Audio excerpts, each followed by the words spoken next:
Hi, my name's Diane Vives, and I'm the Director of Training and Education for Hyperwear, and we've teamed up with Austin Fit Magazine to bring you some exercises that focus on breast cancer awareness.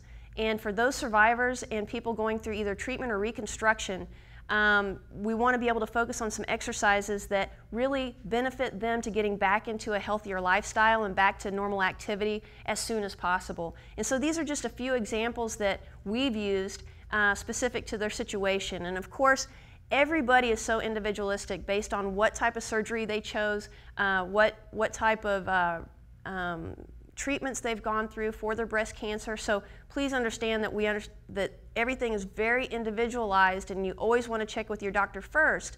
But one thing that we know is that there's three main things that we have to combat when we think of exercise, especially as we're recovering and post-surgery. And number one is focusing on the upper body range of motion and actually getting full range of motion back through the shoulders, chest, and back. And so that's one thing that we want to focus on. Number two is actually the postural changes that happen, whether you go through reconstruction or you don't, or just the trauma created by the surgery itself, whether it's a lumpectomy, is there's a lot of posture changes because of the lack of use of the arms. And so naturally we start losing posture and the rounding of the shoulders forward. So we want to make sure we have an exercise for that, as well as research actually shows us that grip strength is very inhibited during treatment and during post-surgery. And so we want to make sure that we're using something that really focuses on using an active grip and regaining that grip strength. Okay, so Brittany's going to help me here. And so the first one is focusing on regaining range of motion and strength. And so the rolling push-up, the progression starts in an elevated position because this actually helps support her body weight, so it brings down the intensity so that you're always working in a pain-free range of motion. So what Brittany's going to do is start very subtle, very small circles to start with. You want to think of your shoulders and your head as creating that circular motion.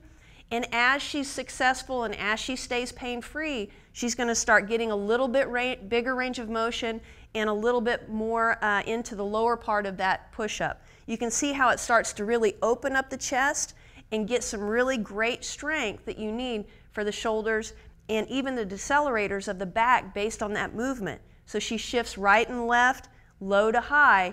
It's a great way to get that range of motion. Let's show it from the side really quick. So what she's going to be doing is getting a nice position here, just like in the push-up, in that elevated position, and she's just rolling through, starting really small, and then she'll start to open that up as she gets stronger. So you can use a plyo box, a bench, or even the bar on the rack, as long as you're in an elevated position and really getting that great kinetic chain core strength all the way from the ground through the hips into the shoulders. Awesome.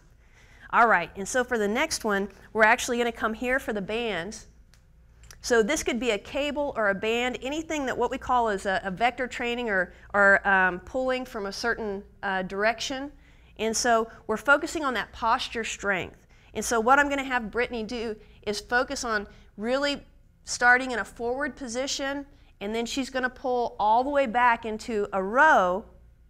And by using this little bit of a higher anchor, we really emphasize the muscles at the lower part of the shoulder blades, which help support great neutral posture. And that's really some great strength that we need to open up the chest and really support those posture changes as we're going through recovery and rehabilitation.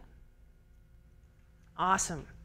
So that's number two. Now what we're going to do is we're going to focus on grip strength. So for grip strength, we're going to have Brittany use a sand bell. So these are made by Hyperwear, and it's just basically a bag full of sand. It's a neoprene bag, but it really is a soft surface that allows the female to really dig in and dig into the meat of that sand bell. And the fact that the sand in it will move, you've got to create a really active grip. So you can't keep a loose grip. You've really got to dig in.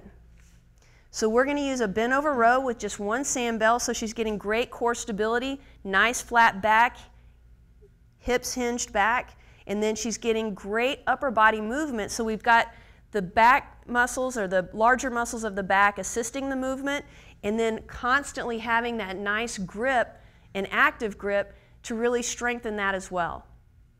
Okay? One thing that we can do with the sand bells that's really simple, again working on that grip strength, is simply what we call grabs or catches, to where we're focusing on just grabbing it, grip and re-grip, grip and re-grip. It's about 10 pounds, so it obviously has some resistance to it. And again, the fact that it's the sand, you've really got to, grab into the middle of the bag and focus on really having a good, strong grip.